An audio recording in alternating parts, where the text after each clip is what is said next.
evening. I'm Abby Van Slyke. I'm the Dean of the Faculty here at Connecticut College, and it's my great pleasure to welcome you here tonight. I'm welcoming members of the regional community, our own students, faculty, and staff, our neighbors from the Coast Guard Academy, Mitchell College, and the Day, and of course, candidates for Congress in the 2nd District. As a college whose mission it is to educate our students to be active citizens in a global society, it seems very fitting that we host this debate. What a wonderful opportunity for our students to witness democracy in action. It promises to be a very interesting night, so let me help get it started by welcoming the Day's publisher, Gary Ferrugia, who will introduce the debate.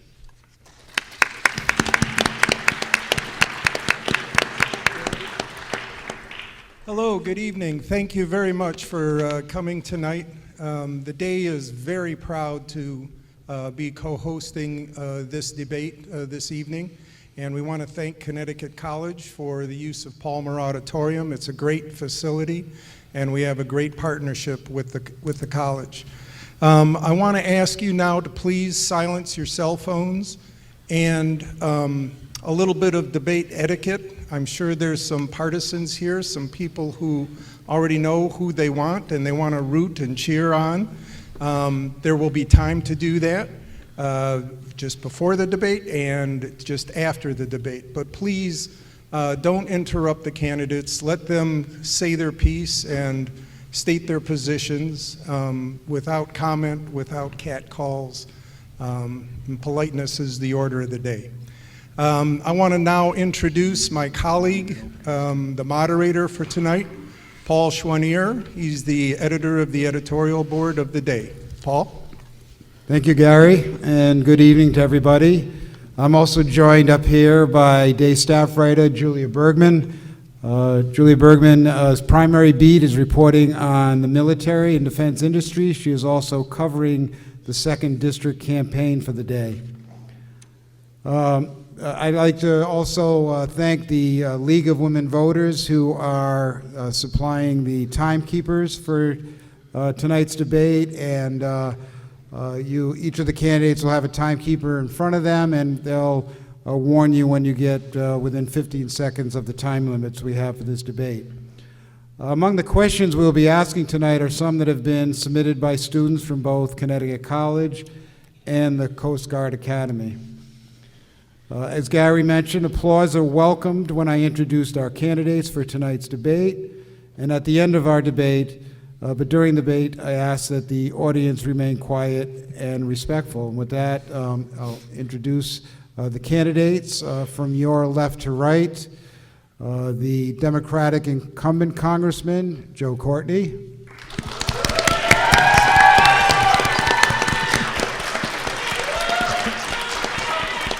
The Republican candidate, Daria Novak.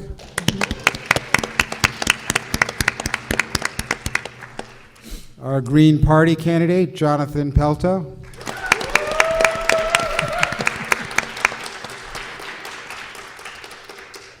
And the Libertarian Party candidate, Daniel Reale. How this will work, each candidate will get a 1-minute opening statement, then we'll proceed to questions. The questions will rotate among the candidates, and at the moderator's discretion, which is me, I will allow 30-second rebuttals as necessary, and we hope to get as many questions as we can during what is scheduled as a 90-minute debate. So with that, we'll begin with our opening statements, and we'll start with Representative Courtney. Thank you to Paul, the Day, and Conn College for hosting tonight's debate. I particularly appreciate holding this debate in New London, a city with a rich history, which I believe has a bright future. That's why I've focused so much effort on helping this area over the last 10 years. For example, earlier today, a locomotive drove through a ribbon to kick off the federally funded upgrade of a 100-year-old freight line that my office spearheaded and that will turbo boost the value of the Port of New London.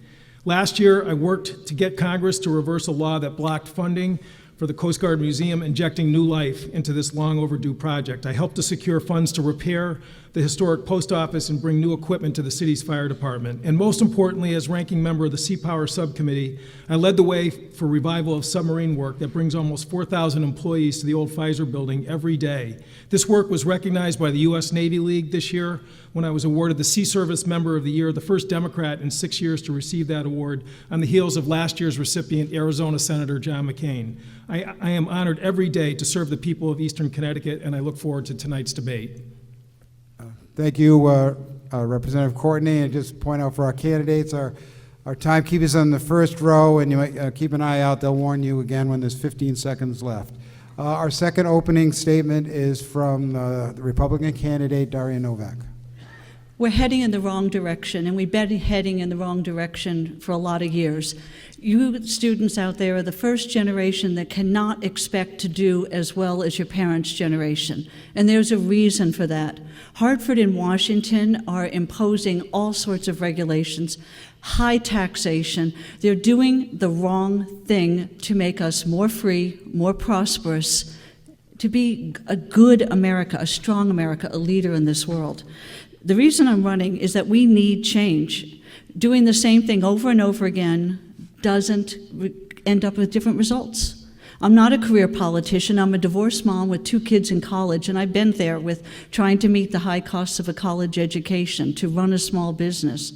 So I think that it's a year where we look at it and we say we need reasonable change in Washington, where we work together with both sides of the aisle to come up with the best solutions for America. It's gotten too divisive, and I'm here to say we have to work together. Thank you. Thank you. And next opening statement from the Green Party candidate, Jonathan Pelto. I want to as well thank the Day and Connecticut College for hosting this event and for including the so-called third-party candidates. I am running as the Green Party candidate because I believe that it's time that we open up the process and ensure that all voices are heard. We know from experience that each generation has this fundamental responsibility to build a better world for their children and the children yet to come. And yet, by every stretch of the imagination and by all of the different characteristics that we measure success by, we're failing in many respects. Economic inequities, poverty, hunger, violence, the failure to deal with climate change, the privatization of public education are all factors that are eating away at our ability to leave our children and future generations with a world that's better than ours. I welcome this opportunity to talk about these issues. As I've said, it's more the chance to say we can and will do better when we allow more voices to be heard, and that's exactly why I'm running for Congress. Thank you. And Daniel Reale, the Libertarian Party candidate. I'd like to, join my colleagues in thanking the Day and Connecticut College for having us out. And we live in an exciting time. This is a great opportunity. And the one thing I can say is tonight you're going to hear from one candidate, me, who's made his promises under penalty of perjury. So I can't go back on that. And you're also going to hear from 2 candidates from one party pretending to be 2. And let's face it, we have to realize we in government don't know how to run your life. And the Libertarian Party is the only party that actually believes in you. And you're going to hear about ways we can meaningfully reform healthcare tonight from the Libertarian Party. We're going to hear about tackling the student debt problem for real, not refinancing fraud against students, but actually lifting people out of debt. And we're going to hear about an actual national defense policy about defending America, not everybody else. So I look forward to a good debate. All right, thank you. I thank all our candidates. With that, we'll begin our question. The first question is to Representative Courtney. Again, everyone will get a minute to answer the question. Everyone will get a chance at each question, and I'll allow time for rebuttals as necessary. So the first question from Julia Bergman to Representative Courtney. Okay. In September, the National Intelligence Council put out a report outlining the possible impacts of climate change on national security over the next 20 years, such as the potential for increased migration. Should climate change be incorporated into national security planning? If so, what steps should be taken from a national security standpoint to prevent and prepare for climate change risks? If not, why not?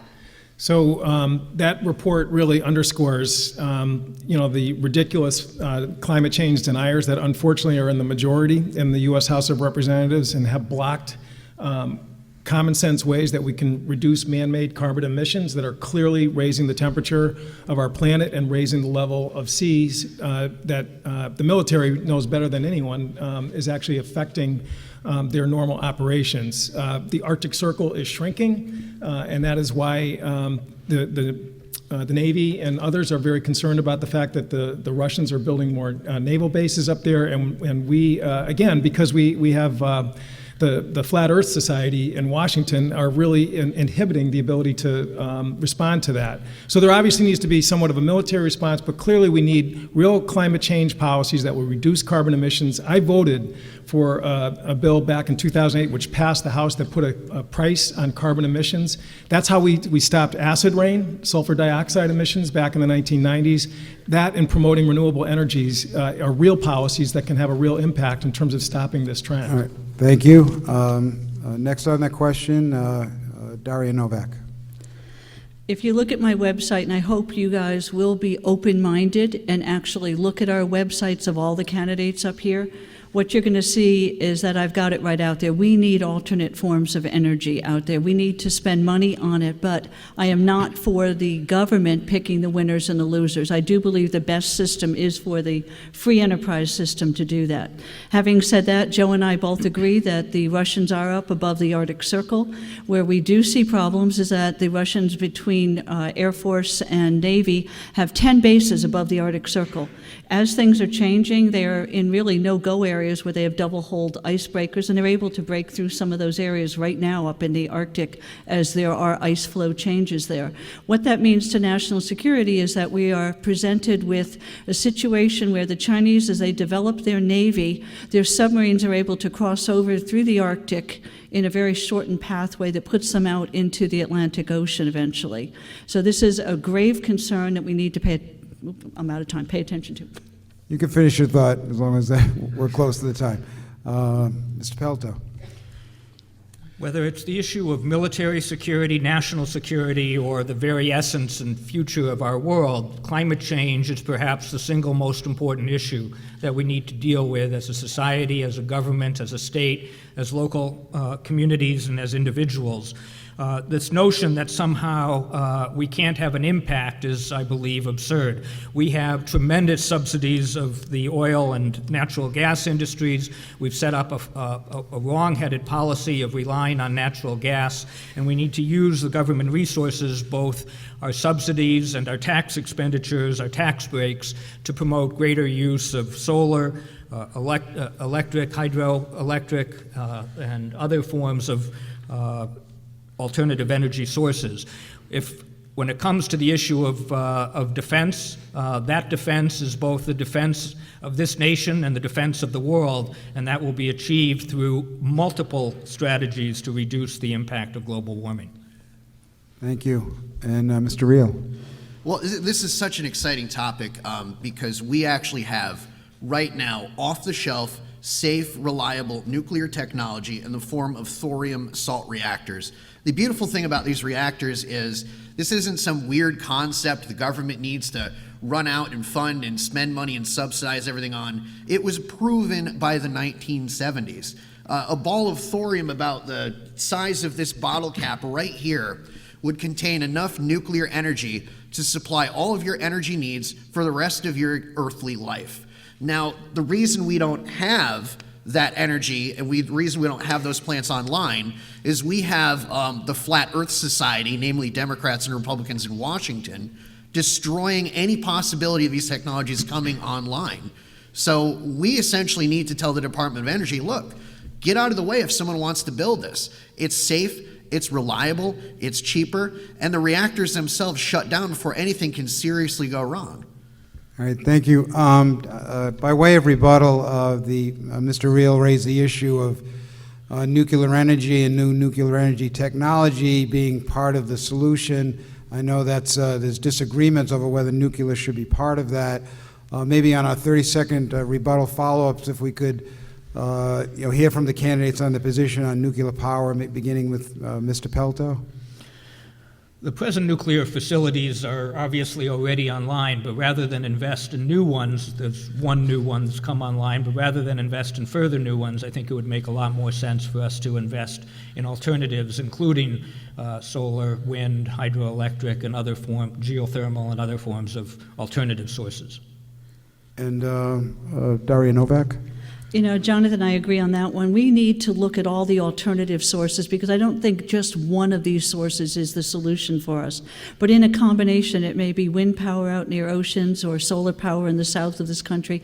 I think there's a lot of things we can do. We're a very innovative nation.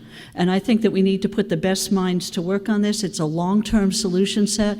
We have to realize that we cannot destroy our economy in the meantime while we are developing these, but I think that we need to support the industries that are moving toward these new developments.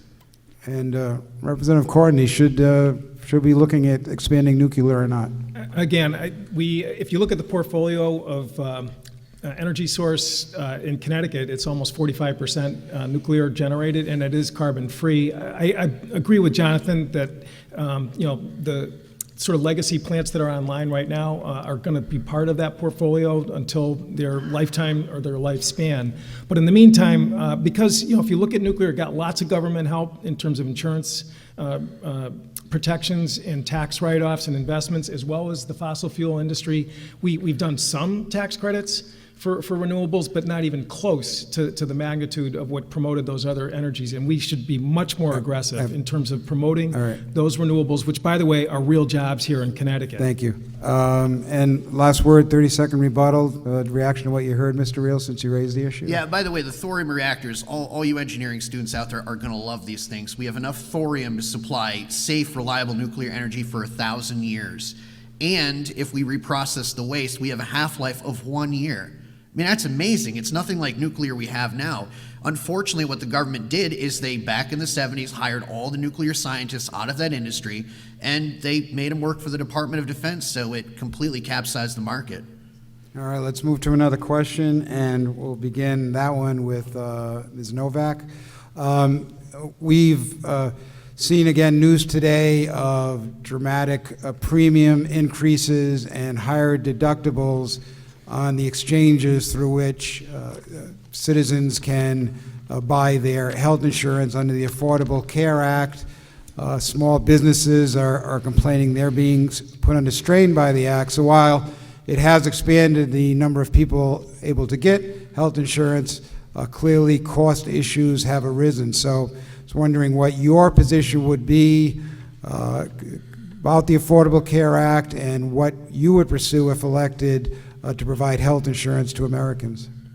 What I'd like everyone to hear is that I believe we need to do something. I do think, though, that we need to repeal Obamacare and start over again. What we're seeing in about 1 out of 5 states is a monopoly. It's literally one choice. That's not a choice. And we know when you have a monopoly, as I'm sure you've studied in your economics classes, prices go up. And we've seen that. 25% increase we can expect come January in 39 states. This is not what we were promised. When you don't do something well, when you say that we got to find out what's in the bill before we vote on it, and by the way, I will never vote for a bill before I've read it.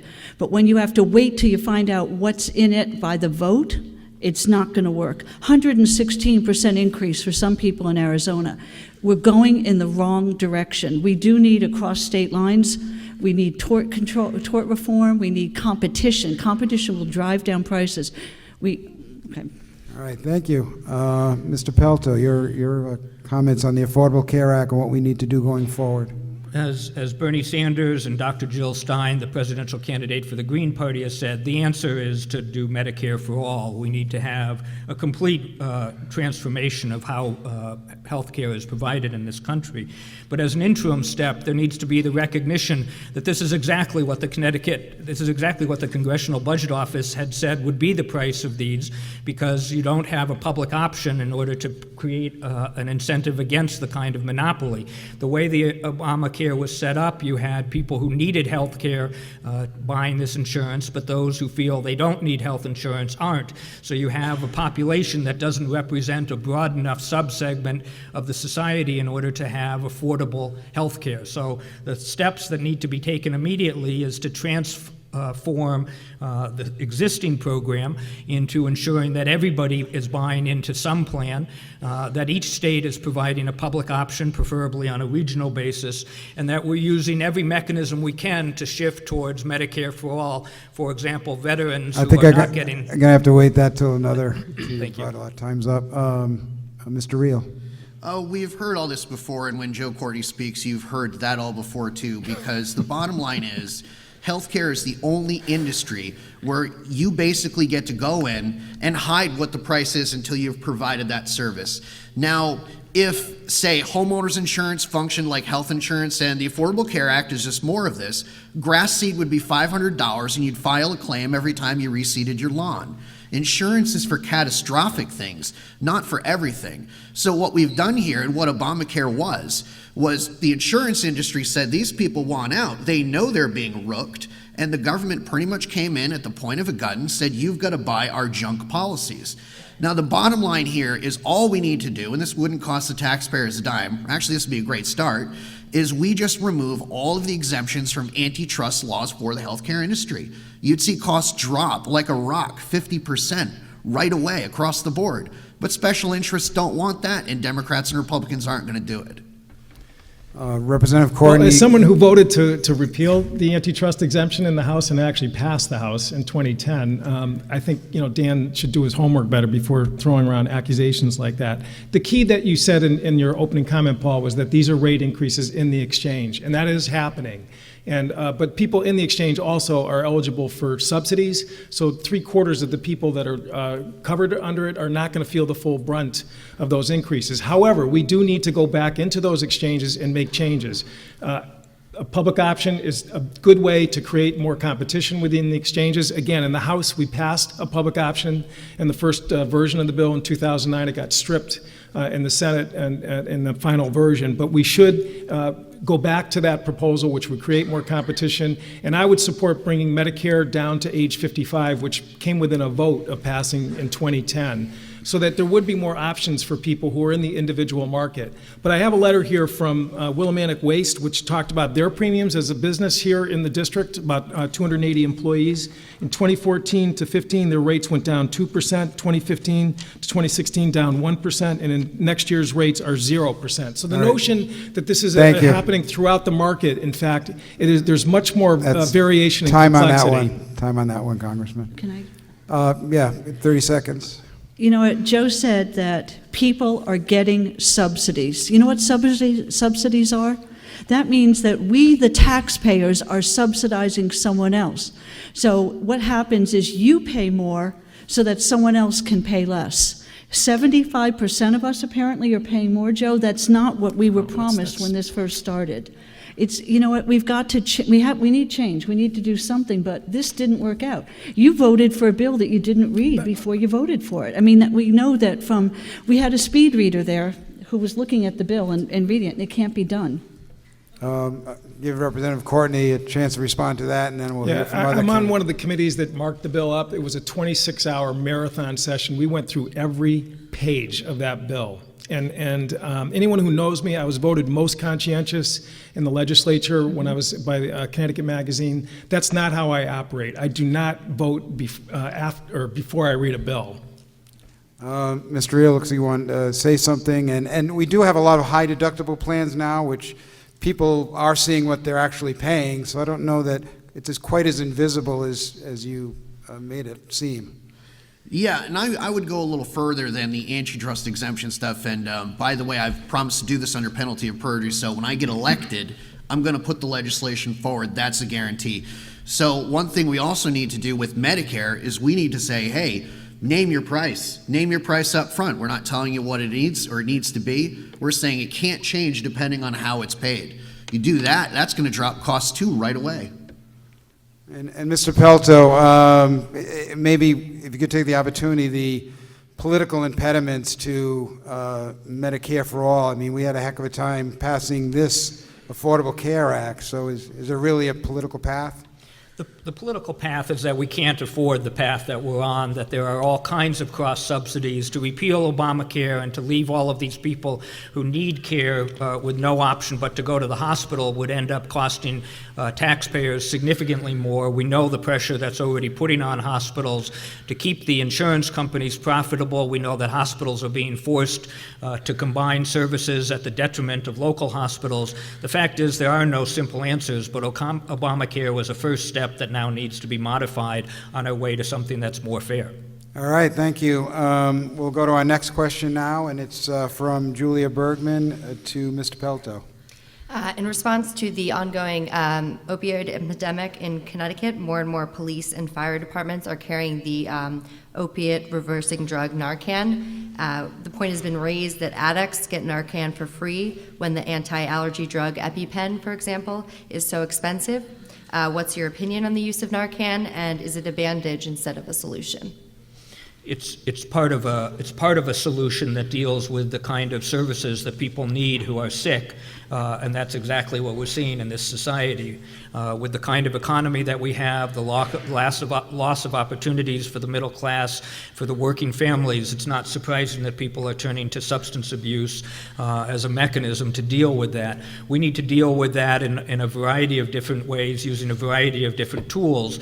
That said, the pharmaceutical industry is out of control. The lack of pre-authorization, authorization, and price controls have left, again, the middle class dangling in the wind, and insurance prices going up. So I would say that the first step is to bring back some of the regulations and protections that we had on pharmaceutical costs, to add to those, and to recognize that mental health is as important as physical health and needs to be treated truly on parity instead of just word of mouth, where we say that we'll treat mental health the way that we treat physical health, but we don't in the policies that are available to people. Mr. Reale? What you see with the opioid epidemic is the barbaric result of Democrats fighting a war against people that are high and losing repeatedly for decades. This is a medical problem and a spiritual problem. We should go ahead and honor the 10th Amendment and say, you know what, this is not the business of Congress. And instead, we should take the approach of, say, Portugal, many cities in Switzerland, where, we can't get people help if we throw them in a cage. And by the way, around the world, and this, we are the exception, your average person doing heroin is only going to do it for about 12 years, and then it's going to end. Unfortunately, because it is on the black market, a lot of people die. You have no dose monitoring, you have no dose consistency, and we really need to seriously reevaluate this and take a serious look at Portugal. Representative Courtney? So Narcan obviously is a life-saving substance that first responders that I've talked to personally have literally brought people back to life, and it clearly needs to be a tool that's available, but by itself it's not enough, clearly. And what I think looking at ways to sort of bolster resources so people recover as addicts, the medication-assisted therapy, which is showing encouraging results with community-based follow-up treatment, was part of the Community Addiction Recovery Act, which President Obama signed in July, that I was one of the conferees on that final bill. It was not the final word on solving this problem, but it did open the door to nurse practitioners and physician assistants to be able to prescribe that medication-assisted therapy, and the folks who are in the treatment community in this region were very pleased that that provision of the law was put in there. But we need to go back upstream and talk about ways that the healthcare system takes care of pain management, and we need to get sort of off the opioid basis. By the way, medical marijuana is showing very encouraging results in terms of relieving pain without, again, using opioid as a substance. Thank you. Ms. Novak. I was one of those first responders. I have been an EMT for most of my life, volunteer firefighter, and I was out there actually on the streets, and I was literally bringing in these people to the hospital. But you know what? It's not just about using Narcan, which is very useful, but it's about the idea of what is the core problem behind this. And I don't believe that just throwing government programs at drug rehab is going to work. We need to really get to the core and find out what some of the issues are in our society. When you have high unemployment, when you have fatherless households, when you have minorities in cities like New London, where we see almost 50% unemployment among minorities, we have a bigger problem. Drugs are the result, but that's not going to solve the problem just saying, okay, we're going to put them through a rehab.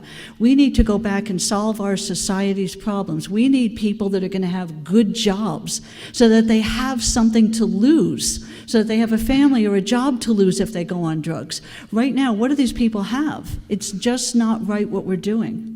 Just to follow up to that, and you can correct me, it seemed to be some suggestion of a connection between unemployment, poverty, and the opioid crisis, yet the numbers we're seeing, the statistics seem to be that it crosses all demographic lines. So if you could kind of clarify sort of the point you're making as the correlation with the opioid crisis? We're seeing the particular type of epidemic is across all economic sites. We see it in nice towns and in places where there is poverty. But in general, you're seeing heavier drug usage in cities in many cases where we see people that are out of desperation seeking some type of solace. I think what we need to do is not say we just need rehab programs, which we need, but we need to go back to solve the core problems. All right, thank you. Mr. Reale, looks like you I just want to add quickly, it would be very nice if our troops in Afghanistan would stop guarding the opium fields. That would be great.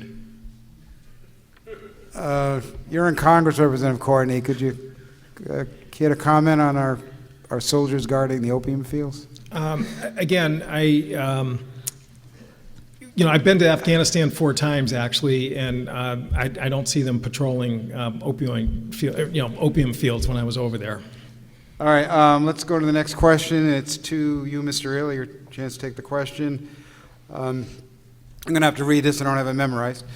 In his farewell address as president, Dwight Eisenhower warned, quote, "We must guard against the acquisition of unwarranted influence, whether sought or unsought, by the military-industrial complex." He also cautioned, quote, that in the councils of government we must guard against the acquisition of unwarranted influence by the defense industry. So the question for our panelists is, have we heeded President Eisenhower's warning, or has the defense industry gained too much power and influence? I think all special interests have gained way too much power and influence. The bottom line is, for years, we've treated the Constitution like a menu. Me and Joe got elected by 83 votes based in large part of constitutional violations that Rob Simmons enabled and George Bush engaged in. And at the end of the day, it took Democrats to give George Bush way more than he even asked for. So we still have, things like the Patriot Act. I mean, it took forever to do something about warrantless spying.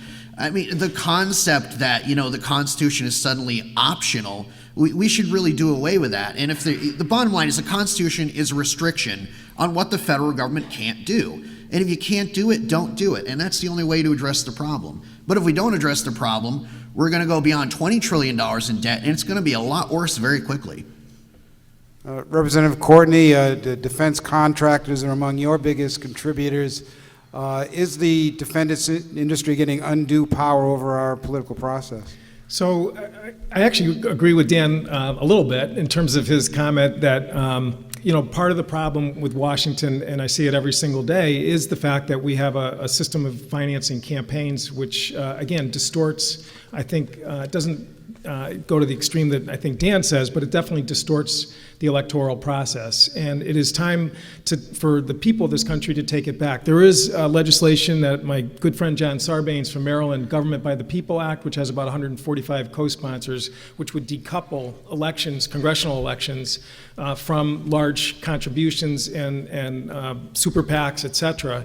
And I think that would go a long way to, restoring the balance of people's confidence in the system, which again I think is very much in doubt, and you can see it in the primaries and the public opinion polls that people really do have sort of a crisis of faith in terms of the government. But the Government by the People Act is something that's been endorsed by environmental groups, civil rights groups, as well as good government groups as really the best step forward. Thank you. Ms. Novak, your reaction to that You know, I do comment ha- that was made by a very popular Republican president. I do have a reaction. I would encourage everybody, go out to VoteSmart or one of these sites and look at the donors to Joe Courtney's campaign. They are all the big defense contractors. There's numerous ones. When you have special interest money in an election, the person in that is under undue influence as far as I'm concerned. I've stated to anyone that's donated to my campaign, they don't owe me. They don't owe me at all. We can't have that. Now, when it comes to the defense budget, we are no longer in a post-Cold War period where the spending levels need to be low. We actually need to look at the situation today where we are in more critical situation with Middle East, with Asia, with Russia. We've got to make sure that our men and women have everything that they need to do their jobs. That requires spending money. I want to make sure our nation is safe without due influence from any individual contractors. Mr. Pelto? The idea that the defense budget is a sacred cow and that criticism of wasteful and fraudulent spending is somehow un-American is a dangerous reference to exactly the kind of thing that President Eisenhower was warning us about. Here we are 56 years later, and the military-industrial complex has undermined our financial stability, has created the largest debtor nation in the world, that we have 50% of our entire budget, discretionary budget, is spent on defense. The Green Party has proposed that we reduce defense spending by 50%, which still would make us spend more than any other country in the world, and that we find those savings through getting rid of the wasteful programs like the aircraft carrier that's costing $13 billion, the Ford series that won't even be able to be used because they can't get the planes on correctly, they can't be used correctly, and it can't defend itself if attacked. And so I would say that it's time to cut the defense budget, to use those funds for other things, and to go ahead and recognize that President Eisenhower was warning us of something that we need to address more than ever before.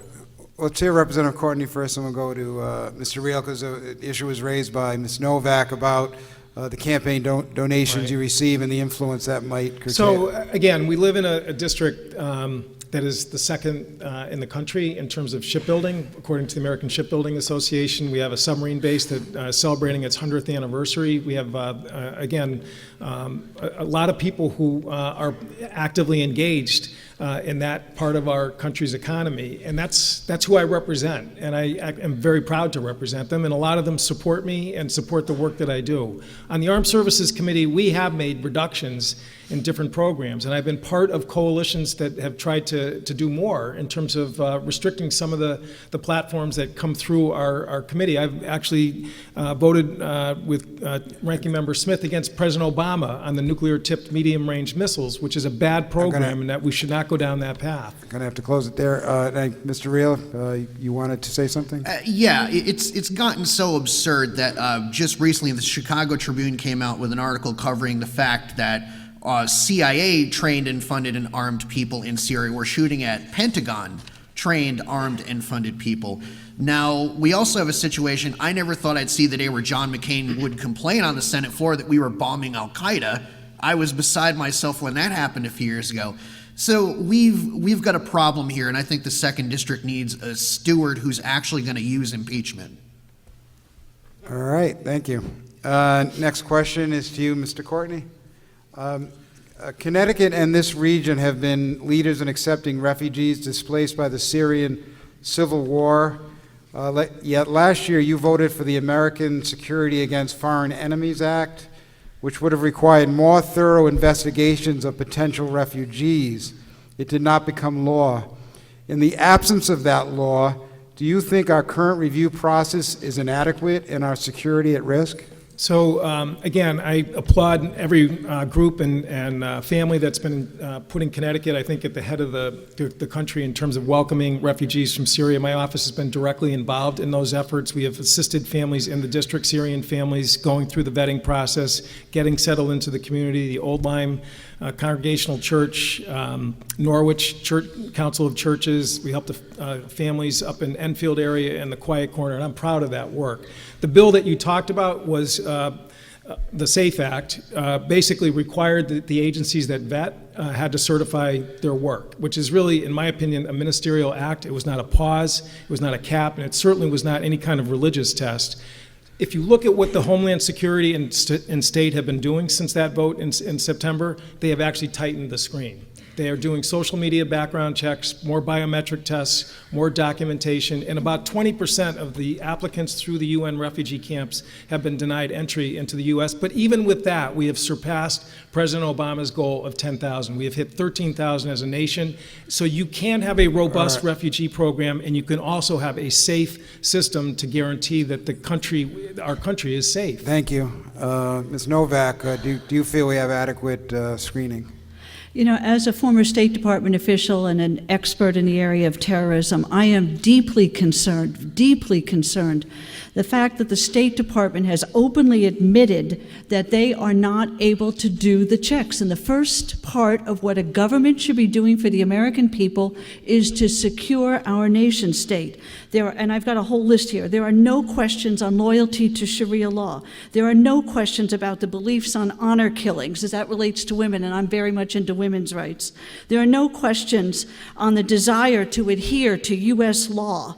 There are no questions on views of Sharia related to the treatment of women and gays. There are no questions on radical leanings. And there is no DMV type of record break printing of background material or anything else. There is no organization our FBI can go to in Syria. Until we can do this, until we can assure the safety of the American people, we cannot allow in those who may harm our nation. Thank you. Mr. Pelto. You know, there's no issue right now that divides us more than this issue, and it's probably due in part because of the lack of appropriate information that's being given out by candidates from the top of the ticket on down. This idea that somehow if we just pause or ban Muslims from coming into our country, we will be somehow a safer country. Everyone in this room is a product of immigration. Immigration and immigrants are what's made this country strong. There are mechanisms to make sure that we're allowing in people, we're not allowing people who shouldn't be here, and there are mechanisms to make sure that people who are committing crimes are not allowed to return here. So I think that we need to go in the other direction and, quite frankly, talk about a pathway to citizenship for our immigrants. There are a few issues that I disagree with Joe on. This was one of them.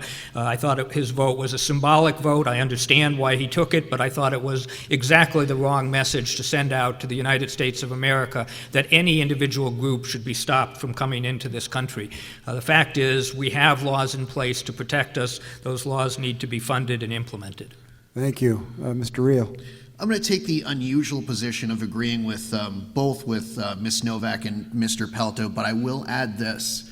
We need to stop creating refugees. When do we decide as a nation that we're sick of unfunded, undeclared, aimless, senseless, barbaric, and destructive war on everything? When do we do that? I have yet to see Joe Courtney stand up and say, this is enough. We need to say, done with this boots on the ground, done with this nation building. The bottom line is you have all of those refugees because we've allowed people like George Bush and Barack Obama to do whatever the heck they want. And we need to stand up and say, if you do that, I don't care if Gary Johnson gets elected and he does it, I'd vote to impeach him too if he did the same thing. We need to have standards, and we don't. And that's why you have all of these refugees who could pose a terror threat because they've lost members of their families and are kind of aggrieved by that. I'm going to give Representative Courtney the first chance.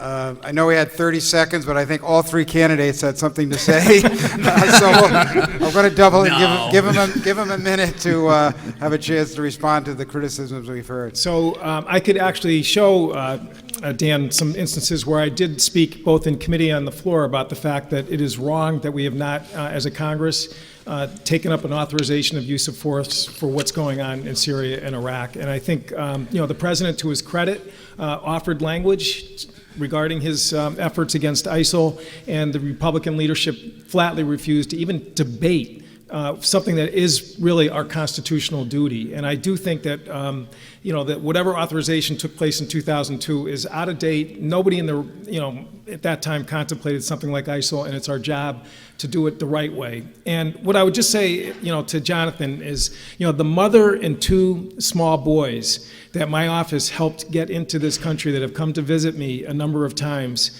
I am very proud of the fact that they are now in a safe, civilized community that is taking care of them, and that our office helped get them through that process. And again, you can do both. You can have a vibrant, robust refugee program, and you can run it in a way that the country and the public can have confidence they're safe.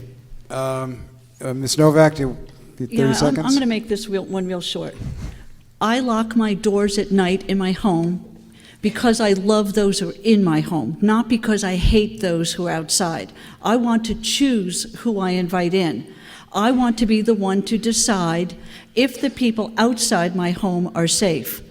We may have good people that are out there, but until we can determine if they are a threat to this country, we don't invite them into our home. And I don't think any of you would do that with your homes either. Mr. Pelto, anything further on this topic? To agree with both, since there's agreements going on with Dan and Joe, I'll say that Joe has spoken out against some of these outrageous attempts to engage in war without the approval of the United States Congress. That said, we need to begin on the first day of the next session to repeal the authorization to use military force from 2001. That's the legislation that these wars are being carried on with, whether it's in Iraq or Afghanistan, Syria, Yemen, or anywhere else, and we need to repeal that and require the next president so that she'll put forward a plan on how we're going to get out of the quagmire that we've got ourselves into in those countries. And Mr. Reale? Yeah, I can't emphasize enough. It's great to speak, but it's another thing to stop the bombs. You've got a president who's looked at history and said, I can go rogue. I can do whatever the heck I want. And the only remedy at that point is impeachment. If somebody's just going around the neighborhood and being violent, you just don't offer them words. You use mechanisms to stop them. And in Congress, you can't say, oh, the president's a Democrat or whatever, which is going to happen if we elect Democrats. The same thing's going to happen with Republicans. They're going to be like, oh, hey, it's Trump. He's a Republican. He can do whatever he wants to. The bottom line is Congress, if it's going to go to war, you declare it, you fight it, you win it, you go home. We don't have money or lives to engage in any more of this insanity as we have since the events that took Saddam Hussein out of power, and even before then. It's time to stop creating terrorists, and it's time to stop victimizing the world. All right, thank you. With that, we're going to move on to another question. Again, 1 minute they get for the question, and usually 30 seconds for rebuttal, though I did make that one exception. The next question is to Daria Novak. Okay. Estimates for the Columbia-class submarine program are around $100 billion, and the Navy wants to build 12 of these submarines. Do you agree that we need 12, and how would you fund the costly program? I think the first question that we have to ask is, do our men and women in uniform have everything they need to do their jobs, given the current threat situation in the world, and to the best of our knowledge of how we can predict what's going to be happening in the future? When we look at the world today, as I mentioned earlier, we are no longer in a post-Cold War period. We're really in a new second Cold War. And what that means to us is those who seek to harm us are increasing their military spending, including Russians with their submarines. There's a greater threat to the American homeland. We need to have the submarines. We can have the best men and women in uniform and the best technology, but a submarine can only be one place at one time. When we see the pivot to the Pacific, it leaves the Atlantic, and as Joe said, with the Arctic, if there is some change there with the ice, we could be seeing more Russian and Chinese subs coming down into the Atlantic. We need to fund these submarines, and we need to do it in an effective way, and we can do that by growing the economy. Right now, our economy has like 62% workforce participation, way too low.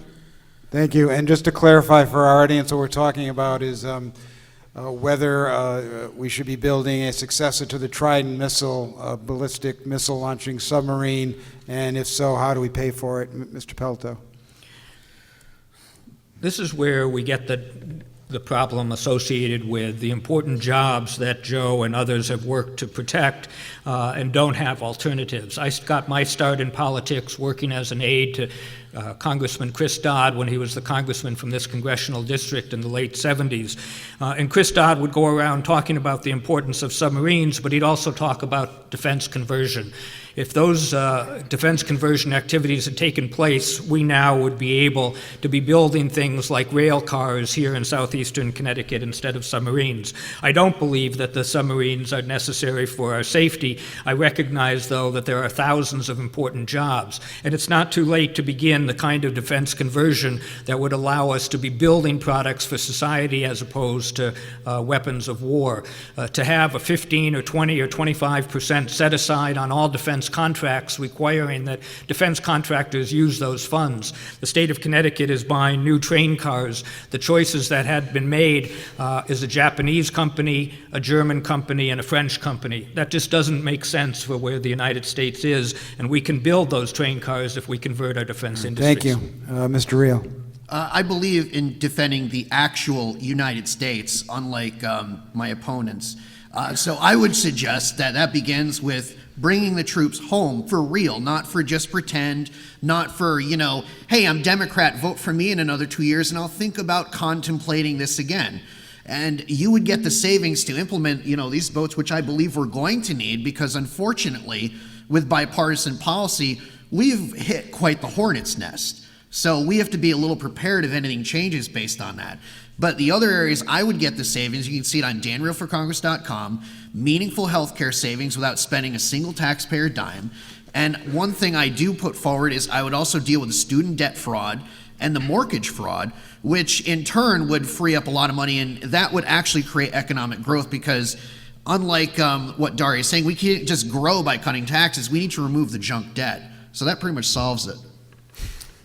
Representative Courtney. So one of the most overlooked accomplishments of President Obama and Hillary Clinton was negotiating the New START Treaty, which reduced the size of nuclear stockpiles for the U.S. and Russian nuclear forces.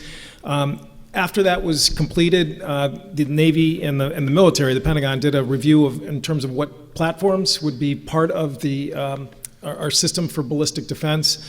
And the Navy and the submarine component of the triad is now going to be roughly about 70% of that force. Our fleet of Tridents are going to time out, and the fact is this is a replacement program, the Columbia class. It will be a smaller fleet, by the way. It's 12, not 14. And the question is, how do you do it affordably? I have been deeply involved in acquisition reform in terms of trying to get more efficiencies with multi-year purchasing of materials and planning. And in fact, the Congressional Budget Office gave the National Sea-Based Deterrence Fund, which I created with Congressman Randy Forbes, a score that we would save $10 billion off the top line that Julia mentioned in her question. So the fact is we can be smart about how we build and pay for this. And again, I think it's an essential component of the nuclear umbrella. Luca, you wanted to comment further? I do. There's so much I want to say. I'm going to go as fast as I can. You know what, as far as troops overseas, we don't need to be involved in civil affairs of other nation states, but we have to support our allies when we have mutual defense agreements. We need them to trust us. Russians are rebuilding their military. We're looking at 2020 having a fully modernized army. Fifth-generation drone subs the Russians are putting out. Admiral Harris in our Pacific Command is talking about the fact he can only meet 43% of his needs for combatant commanders. We need to be realistic about what is happening in the world. Thank you. And when you talk about conversion, Mr. Pelto, they're talking about converting from this particular submarines, or what are we converting? I mean, in general, that as important as these jobs are, and the fact that we need the expenditures both for the jobs and for some of these platforms for our national defense, although I think there's tremendous waste and fraud and corruption that's been brought on by the military-industrial complex, but that in all of these areas we need to be converting defense industries to products that are going to add more to our society than simply weapons of war. I'm going to ask, and then we'll get back to Mr. Reale if you want to comment, but I want to, if Representative Courtney could elaborate on the idea you've proposed for trying to fund this program without busting the defense budget. If you could take your 30 seconds to briefly explain that. Sure. So if you look at historically, the Navy, when they had a shortage of sea lift, which are the cargo ships and the troop ships back in the 1990s, they created a separate fund to build and pay for the sea lift command, as it's called. Congressman Forbes and I basically used that concept to enact the National Sea-Based Deterrence Fund, which sets up a separate account to deal with the Columbia class, because this is once in a multi-generation expenditure. This is not a recurring expense that's going to happen year in and year out. If we don't do it, it's going to have an impact in terms of the shipbuilding budget for the rest of the fleet. And Jonathan's right. The Ford carrier is a problem. There's some efficiencies that we need to look at there in the LCS program. But the fact of the matter is our fleet size needs to grow. All right. And that's how you pay for it. Mr. Reale, your comment on that approach to trying to pay for it, a separate account? I mean, this is kind of a side issue, but it has to be brought up. Is the Navy just recently decided to change the ranking system, which basically you're no longer a radar man, you're like an E3, B50 or something like that, and it's pretty confusing to a lot of people. I mean, this is a district that has a lot of Navy personnel. I think we should deal with a lot of the way we treat sailors as well, because if we don't treat them right, we're going to end up with more costs additionally. And as we wrap up this question, if I could just hear from Mr. Pelto and from Ms. Novak on this idea.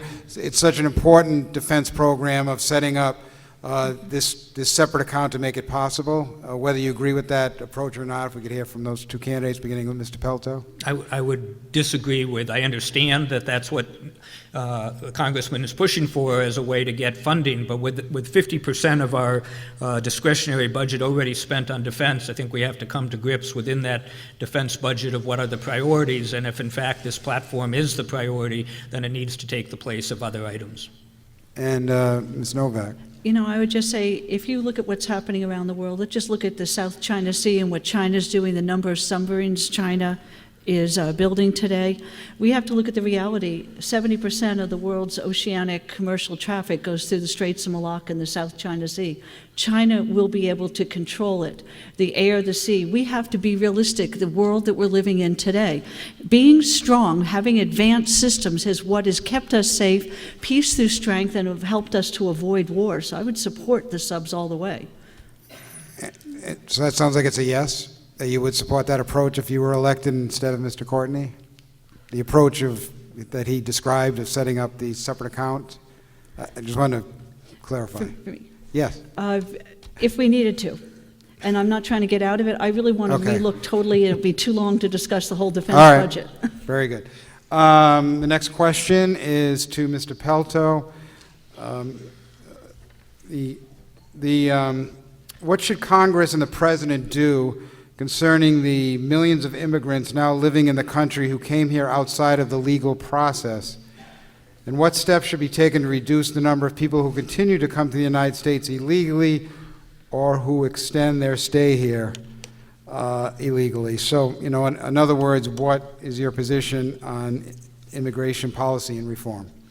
I believe that there should be a pathway to citizenship for all people that are here in the United States, that pathway to citizenship should include ensuring that those that are not following our laws are removed from the country, but that the vast majority who are have an opportunity to go through a process that ends with citizenship for those future Americans.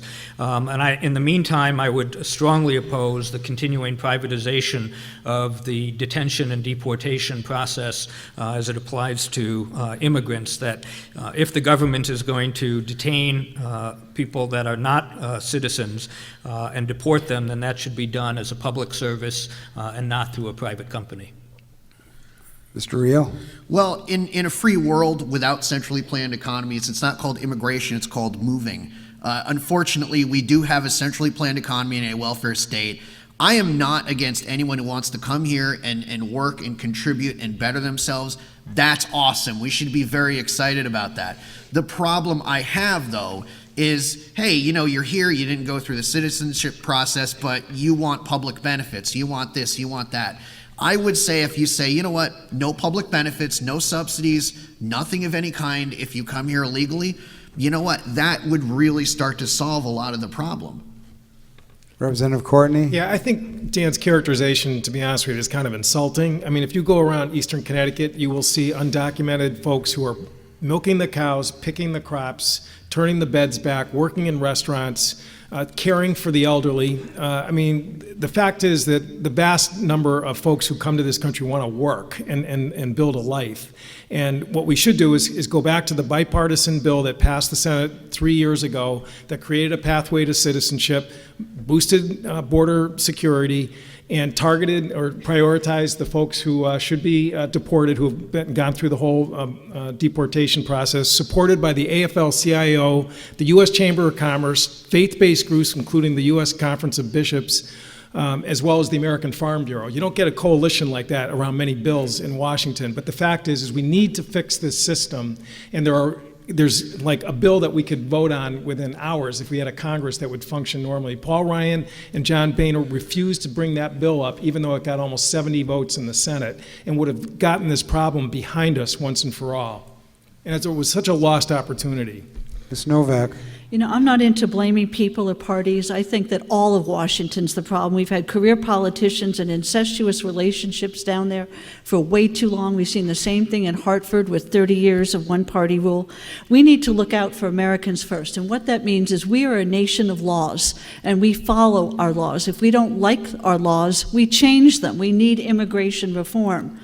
Now, what I'm most concerned about is the violent criminals that come here that are illegal aliens that are committing crimes over and over again, being released, catch and release programs where our immigration people are saying before they even get home to their own families at night, these criminals are back on the street.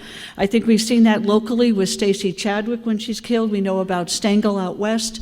We've seen case after case where we have violent criminals. So I would support immediately sending violent criminals back to their home country and ensure that they leave ours and that they are not allowed back in this country for a very long time. Mr. Pelto, you got the question first. Any further comment on what you've heard? And okay, Covered it. Mr. Reale? Yeah, I got to address something Joe just said here. And let me clarify, there's nothing wrong with anybody who wants to come here and work, but we are $20 trillion in debt. I mean, to be somehow find anything insulting about not giving somebody benefits who hasn't come here legally, you've got a choice right now that's going to come up in the next 3 years if we keep doing this between $800 billion in additional debt service or $8 a gallon of gasoline because we've gone so far off the cliff. We don't have money to give non-citizens public benefits. Thank you. Representative Courtney? Yeah, if you would take the time to read the law in terms of Medicaid, Medicare, even the Affordable Care Act, if you're undocumented, it is illegal for them to get those benefits. That has been on the books for years. So it's this, myth that I'm sad to hear Dan sort of perpetuate, that's what's driving the people moving, as he said, to this country. The fact of the matter is that if you talk to the farmers out there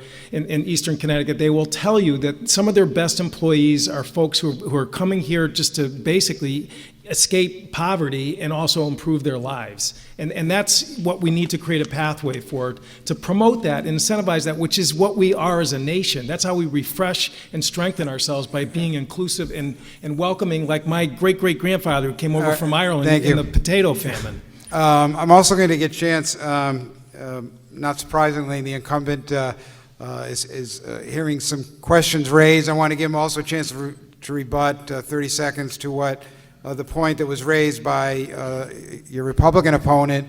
The problem with the federal government not enforcing deportation, that we have seen too many cases, one in Norwich, of people who were supposed to be deported, sometimes for murder. They managed to stay in this country and then commit crimes again. So if you could address that criticism. It was a horrific case, total system failure.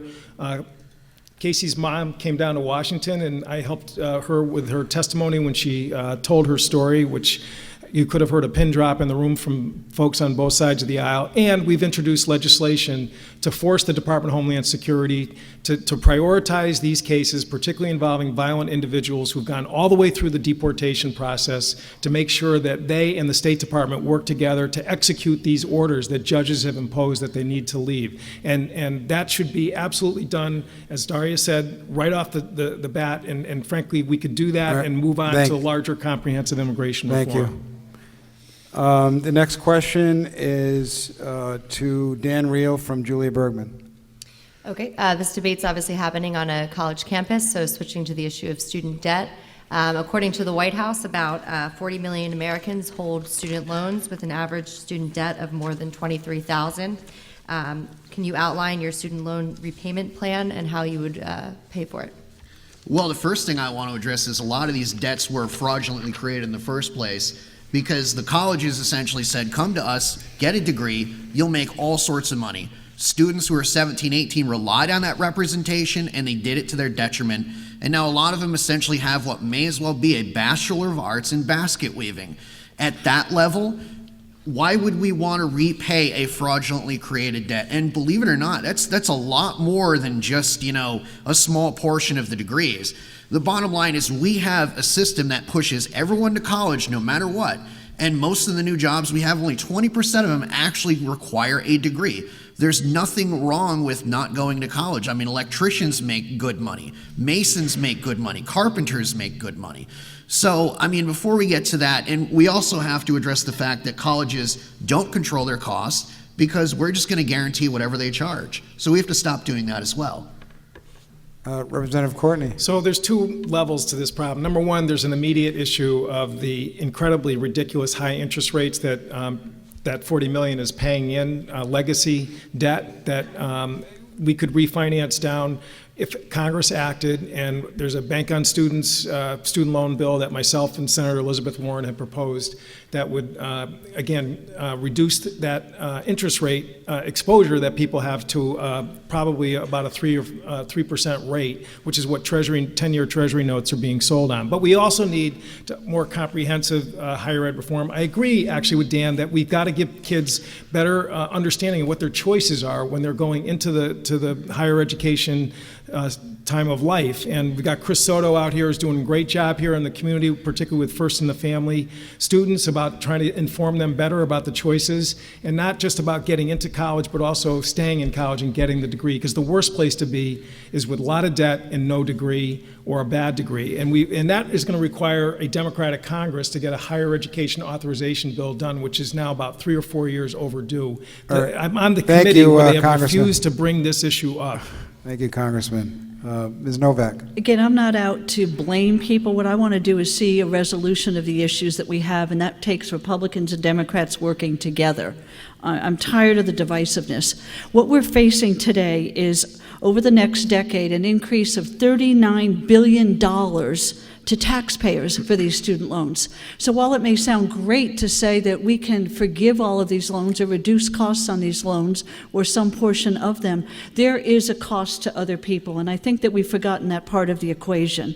Now, if you look at debt forgiveness, do you realize that approximately 50% of graduate students are on an income-based repayment program? They're not paying very much. Many of these people are doctors today. I don't know about you, but I think that we ought to look at how do we improve the situation for those at the lower rung of the ladder, not the rich, and that's what Congress has been doing. We're talking about the second greatest debt in this country after mortgages of $1.2 trillion.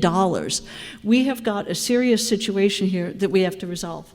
Thank you. Mr. Pelto, the serious issue of student debt. Right. We had said climate change is the most significant threat to the long-term survival of the planet. Failing to deal with the student debt issue is the most serious threat to the survival of the middle class. I know as a parent of having one who just graduated from college and another going to college next year, that I will be carrying that debt for the rest of my life. The hope is that I might be able to pay off my home mortgage, but never be able to pay off the kind of debt that my children will have acquired having tried to get a good college education. Congressman Courtney has put in legislation that at least would allow us us to refinance. The fact is I'm paying 7.9% on a student financial aid package when in fact the banks are getting that money for 1/4% or 0.5%. We need to go beyond the refinancing issue to look at ways to expand forgiveness. If you expand forgiveness programs so that if you work in a variety of areas for nonprofits and the arts and other places where you're adding to humanity, that you can have your student loan forgiven over time. We do that in one segment of education. If you work in inner cities, we need to do that in all across education. Thank you. Thank you. Mr. Reale, I don't know that I heard you identify what you saw as some of the problems. You think some of these degrees are fraudulent. I don't know if you're suggesting students take litigation to try to get out of their loans. I wasn't clear on the solution in your answer. Yeah, I mean, part of that is, especially if it's a federally guaranteed loan, the federal government should be able to go in and say, you know what, this is fraud, you know, it's done, we're going to have some recourse there. I know the congressman and I agree it should be dischargeable in bankruptcy, but I think the difference between me and him is, you know, he's had a few years to get this done. I think if we got a new guy that's going to tell, you know, the banks how it's going to be, we're going to do it. The other thing I do want to get aggressive on is have student loans under the Truth in Lending Act, you know, so you can't lie to students. And I want it, you know, I want it under the Fair Credit Reporting Act too. The bottom line is student loans, I mean, there are things these lenders can get away with credit card companies would never dream of. All right, thank you. Ms. Novak. I just want to point out one thing. When we're talking about loan forgiveness, we're talking about since 2012 a quadrupling of the number of loans. This goes on the taxpayer's back. And I think that sometimes we think, for students especially, you know, if you hear, hey, I can get a freebie, it sounds great, let somebody else pay for it. But the reality is you pretty soon are going to be going out into the working world, and that debt is going to fall on you too. And what happens is we see a collapse in the economy, a contraction of the economy, fewer jobs available. That's the wrong direction. We have to solve the problem. I'll give the last word, So Representative in Courtney. terms of working together with the other side, in 2013, President Obama signed the Student Loan Certainty Act, which blocked a doubling of the rates to 6.8% for new loans. And I was in the Oval Office, the only Democrat, John Klein, the Republican chairman of the committee, that I worked on to get that bill done. So I have actual record of working with the other side to try and address this problem.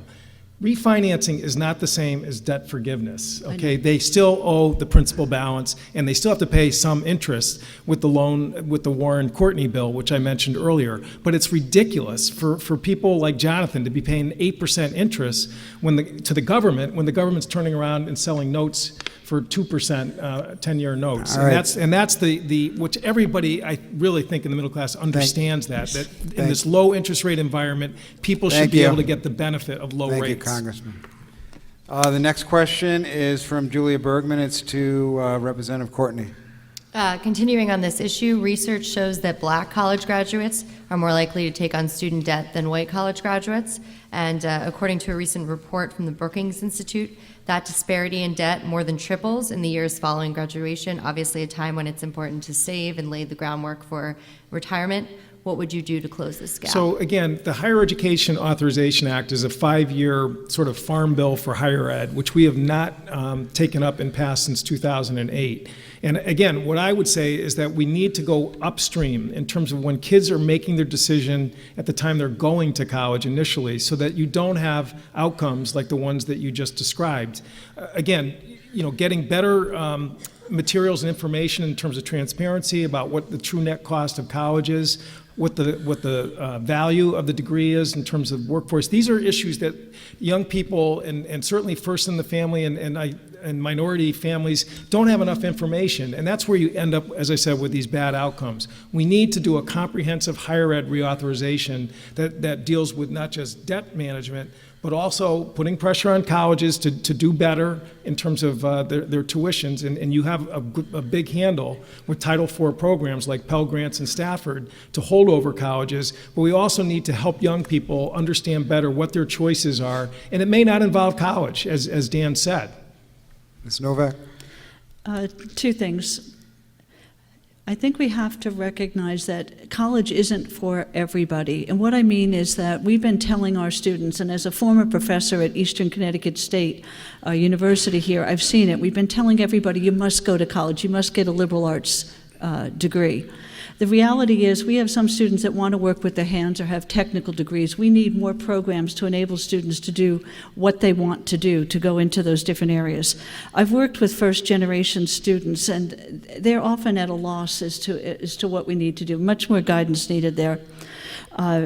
I'm not very happy with the direction of the federal government when it gets involved in the federal process. We see bureaucracies to the point where today, believe it or not, we have more bureaucrats on college campuses than we have educators. We're going the wrong direction. The bureaucracy that we've created with the federal government has decreased the level of education in this country, and I've seen it myself personally. Mr. Pelto? I have to say, I find the comments of both the colleagues on my immediate right and left rather offensive about somehow if we just tell children that they don't need to go to college, it will solve the problem. In fact, over the course of the next 20, 40, 60, 80 years, being able to deal with a variety of different jobs and a variety of different professions, let alone having our children be able to follow their passions, is exactly what we should be doing. And that is, we can come up with mechanisms to provide affordable college. The federal and state governments could be adding money to higher education instead of taking money away. We could be talking about mechanisms to apply for low-interest loans as opposed to high-interest loans. We would be able to have a system in which where the children worked gave them an opportunity to be forgiven of those loans before they go on to other careers. But to somehow suggest that the answer is to tell children not to go to college, I find particularly offensive. Of course there are children who don't need to go to college and some who don't want to go to college, and there should be alternatives for them as well. But every child who wants to go to college, our society should be able to ensure that they can afford to do that. Thank you. Mr. Reale? Well, I think that's kind of a mischaracterization, because bottom line is we're not saying don't go to college. We are saying go to college if there's a realistic chance you have a way of making money with that degree and repaying the loan. The bottom line is going to college is a business decision, just like buying a home is to an extent a business decision. There needs to be a realistic way you can, and I don't care if you want to go for history, if you can make money with that, if you have a job lined up, good for you. The problem we have is we will guarantee everyone a Bachelor of Arts in basket weaving, and we will defraud students in the process. What offends me is the prospect that instead of going after some of these universities for the fraud they've perpetuated on many in this room, I would imagine, we're saying, let's refinance the fraud so that way we ratify the debt and you now have no recourse. That's what offends me. All right. Can I just add one real quick? If you could I'll be very briefly. quick about this. Thank you. When the federal government took over the student loan program, we saw cost escalate well above the cost of living. What we need to do is have competition in the marketplaces to force schools to be good and to force schools to be efficient in what they do. When there is a monopoly on the student loan programs, what have we seen? Literally thousands of % increase. We see UConn students today facing increases, big increases, in order to graduate. We need to get competition in the marketplace. That's the only thing, the free enterprise system, that's ever brought a country out of poverty. It can work here too. All right, I want to get to more questions. The next question is to you, Ms. Novak. The Obama administration has provided various incentives through the Department of Education to states for adoption of the Common Core standards. Do you support this approach to improving education in the United States, or should states and local governments be left to take their own approaches to improve student learning? Well, you know what? When something is working, we support it in this country. We love innovation, and so do I. But when something is broken, we get rid of those who broke it. The federal government has gotten involved in educating our students, and what have we seen as the result? And as an educator, I really wanted to look at this issue because it's important to me. What do I see? Today, our students are less competitive around the world. Our science scores are down. Our math scores are down. We're not doing as well. We're seeing countries in Europe pass us. This shouldn't be happening. If we go back and say, has Common Core succeeded? I don't believe that it has succeeded. I do not support Common Core. I support returning the decisions to local control, to parents, to the state where necessary. We have to recognize that when something doesn't work, we don't keep doing the same thing over and over again. And as an educator, I just have to re-emphasize this. Common Core is a failure across the board. It's dumbing down America. Mr. Pelto? First off, let me just say that educational achievement and an educated electorate is not a business decision. It's what's required to have a civilized society and a future for this country. We talked extensively about the military-industrial complex. The education-industrial complex is on the verge of doing to our country's education system what the military-industrial complex has done to us for the last 55 years. First under George Bush and then dramatically expanded under Barack Obama has been the privatization of public education. The idea that every student needs to be tested every year in every grade, when in fact every study has shown that that's exactly the wrong way to go. The Common Core, the idea that standards are important, there's nothing wrong with standards, but to then drive the entire system off of those standards means that we are having those tests done on a product that there is no standardized curriculum. And so what you have are tests that are designed to fail the majority of students. We might want to have standards in this state, but the tests that our students should be given should reflect Connecticut standards and Connecticut's curriculum. In fact, the Common Core tests 2 to 3 grades above level, which is why we saw such a dramatic decline in the test results. Thank you. Mr. Reale? We've seen this time and time again. I mean, you know, it's whether it's Common Core, whether it's No Child Left Behind, it goes back and back and back, and the educational result is such that students, when they leave public schools because of federal involvement, no longer understand how exponential functions work. Therefore, they don't understand what kind of trouble they're going to be in with a useless degree they can't apply. So, that said, I think we've ran this experiment. It's failed. We look at the 10th Amendment, we know the federal government has no involvement in education whatsoever. So, and by the way, it's in Connecticut's Constitution, so it's not like everything's going to shut down without a Department of Ed.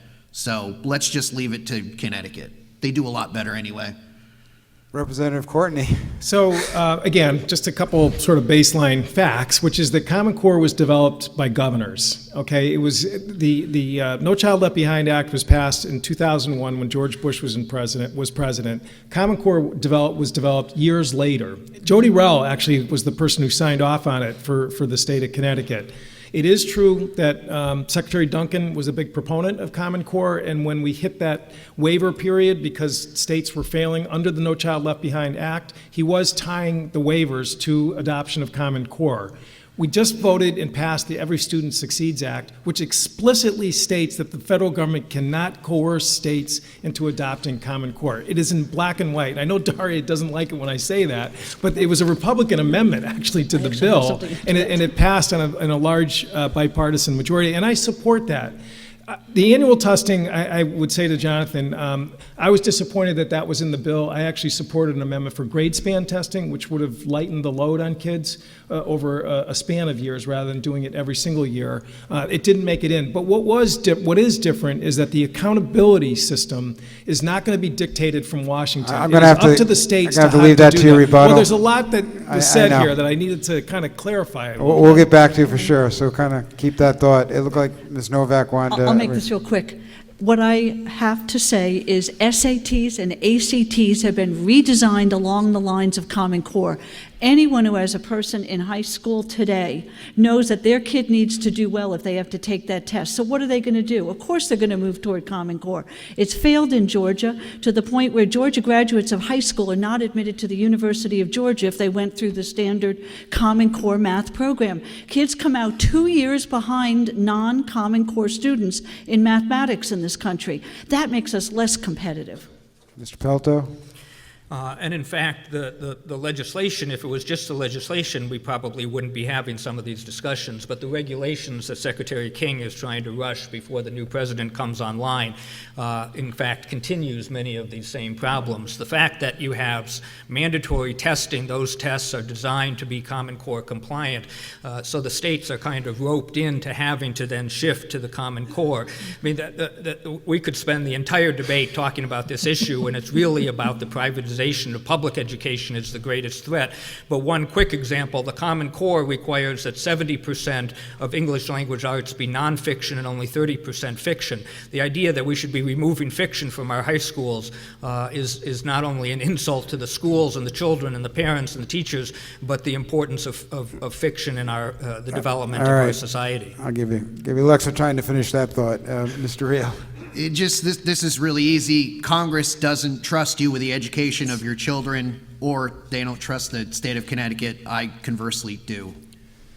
And I promise to get back to Representative Yeah, Courtney. So the Every Student Succeed Act gives the states the option about what testing system they want to choose. Again, Connecticut may still go with what they had before, but that's not dictated from Washington. And the accountability piece of it in terms of what happens to states that are showing lower test scores under the statute is up to the state in terms of how they implement it. I filed a comment with a number of other members of Congress objecting to Secretary King's interpretation, and I agree, the rule that he's pursuing, in my opinion, violates both the spirit and the letter of the law. And when I go back to Congress, hopefully with the support of this district, I'm going to continue that fight on the Education Committee. All right, thank you. I think we're going to try to get in, probably won't have time for rebuttal, but at least a minute each for one more question. And next question is from Julia Bergman to Mr. Pelto. Okay. So for millennials, retirement age seems a long way off, but with far fewer people of working age to support the elderly, and with the heavy burden of the baby boomer generation that the baby boomer generation is putting on Social Security and Medicare, how do you think Congress should address preserving or adapting these safety nets to make sure they are stable for future generations? A nice, easy question for a minute. Right. Another issue we could spend an entire debate talking about one question. The fact is that we have a tax system that coddles the rich and allows big corporations to get away without paying their fair share. Real tax reform is part of the mechanism to provide the resources that are necessary to knock down the national debt and to provide funding for vital social services, as well as making sure that Social Security and Medicare are around to stay. We're going to need to raise the level of for taxation on Social Security, and we're going to have to back off the absurd and outrageous, even obscene expenditures in defense. These are not going to be easy issues. They're not going to be resolved in a year, but if people were paying their fair share and we had a progressive tax structure instead of a regressive tax structure, we'd be able to put the building blocks together to begin a system that would do exactly what you laid out with your question. Mr. Reale. I have to point out that a lot of people like to say Bill Clinton actually balanced the budget. What he did is he cooked the books, especially when it came to entitlements. You can't count this money coming in from Medicare and Social Security and say, oh, it's just generic revenue, we can do whatever we want with it, which, by the way, Congress did and continues to do. So my healthcare proposal at danrealeforcongress.com, we have to fix healthcare to fix Medicare. They're intertwined, they're one and the same. Social Security, that would be easy to fix. All you would have to do is raise the retirement age and raise the contributions. Relatively simple. The problem is it's Medicare, which is the elephant in the room. And it's Medicare, which is, if we keep leaving it the way it is, it's going to collapse the currency. We only have 3 years to get serious about it, too, so think about it. Representative Courtney. My perspective is that Social Security is one of the crown jewels of our country. It just celebrated its 75th anniversary and has kept its obligations to retirees, people on disability, and young kids who've lost their parents religiously over the years. It has evolved, and there is going to be a shortfall in the 2030s. My good friend John Larson, who was endorsed by the Hartford Courant today, one of the reasons they did it was because of his proposed bill, Social Security for the 21st Century, which I'm a co-sponsor of. And number one, it protects benefits. It does not butcher benefits the way Paul Ryan's budget would do and raise the Social Security age. The fact is that we can make smart, reasonable adjustments, just like was done back in the 1980s, to fix the system and extend its solvency for the rest of this century. And Ms. Novak. I'm not sure I should say this, but I think I agree with Joe on a lot of this, or he agrees with me. We have to protect Social Security. That's a no-brainer. But in order to do this, I think what we need to recognize is that we need to generate revenue, and the best way to do that is to expand the economy so we can afford to do what we need to do to protect our seniors in the future. That means we need across-the-board tax rate cuts for everybody. We don't just support the rich, we support everybody in this country. The Social Security money that is out there is our money, our taxpayer money. This isn't something the government is giving us. We need to protect that at all cost. All right, thank you. With that, we're going to be moving to final statements. I want to thank the audience for being so respectful. I want to thank our candidates for being respectful to each other and to me as moderator and trying to manage the debate. The order of the final statements was determined by lot. And we begin with Mr. Reale, and you each have 1 minute. So, again, I have to say I'm the only candidate on the stage whose promises are under penalty of perjury. I'm not going to vote for a bill I haven't read, and that I've done that in an affidavit, so if I go against it, I'm a felon, which I would encourage my opponents to do, which none have yet done. And I'm also the only candidate who is tackling mortgage fraud seriously. I understand that from a paralegal perspective in the legal industry. So one thing you're going to see with me is we're going to have hearings on that in Congress. We're going to dislodge a lot of that junk debt. And student loans, students are going to get meaningful relief when you send me to Congress. That's going to happen. And this business of nation building and undeclared wars, that's all over. I'm actually going to use the tool of impeachment instead of just offering words on the House floor. I'm going to stop the bombs from flying. It's time we did this. It's time we went to a strong Navy. And if you like 2 sub Joe, you'll love 5 sub Dan. All right. Next final statement is from Ms. Novak. You know, as a candidate who doesn't have big money behind me, I realize that, you know, it's a harder way for us to get to the public, to get our message out. But here's the reality. I'm an outsider, and I recognize that. I haven't spent my career in Washington or in Hartford. And what that means is I've been out trying to raise 2 kids on my own, going through the same things that everybody else in the district has gone through. I've had my student loans too. I get it, what we need to do. Now, you might say, okay, we all are like that. Well, what makes me a leader? I've been endorsed by a lot of people, admirals, generals, even Ron Paul. And the idea is this: I'm saying what everybody is feeling out there. We're going in the wrong direction. We've got to have change. We've had people in office for many years in this country, and things haven't gotten better. So what do we have to lose? Let's go and come up with some bold, new, creative ideas, and that means voting for me. All right, thank you. Representative Courtney. Thank you, Paul, and to the Day and Con College for hosting tonight's event. And 10 years ago, I was elected by 83 votes, closest race for Congress going back the last 20 years. After the recount was declared official, the first statement I made was that I consider it my obligation to represent all parts of the district, not just that 50% that voted for me 10 years ago. Fast forward 8 years, I carried every single town in this district 2 years ago, and I did it the old-fashioned way. We went out and we worked hard with folks, not just in the shipyard, but farmers in terms of dealing with their issues, educators in terms of helping kids avoid a doubling of their student loan interest rates, helping police and fire get the best equipment they possibly can to do their job, and helping veterans fight the bureaucracy. And I'm proud of the great team that we've had in my office, led by a 30-year ex-submariner who's done magnificent work helping retirees and veterans all across this district.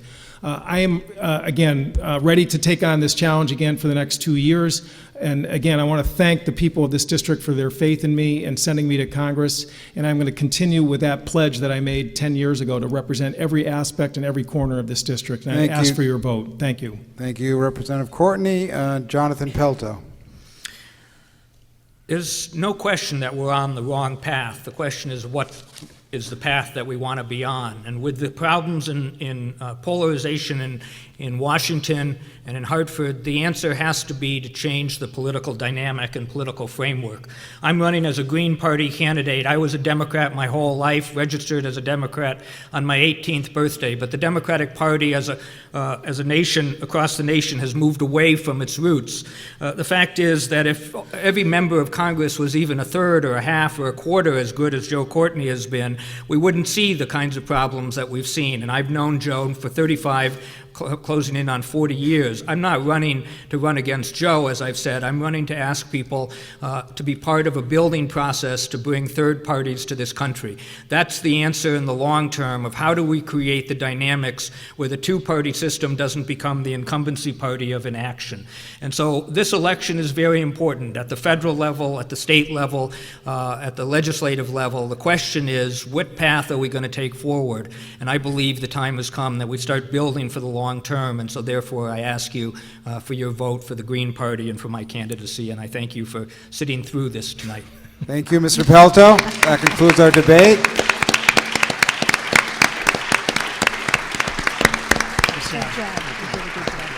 Again, thanks for being a great audience, and good night.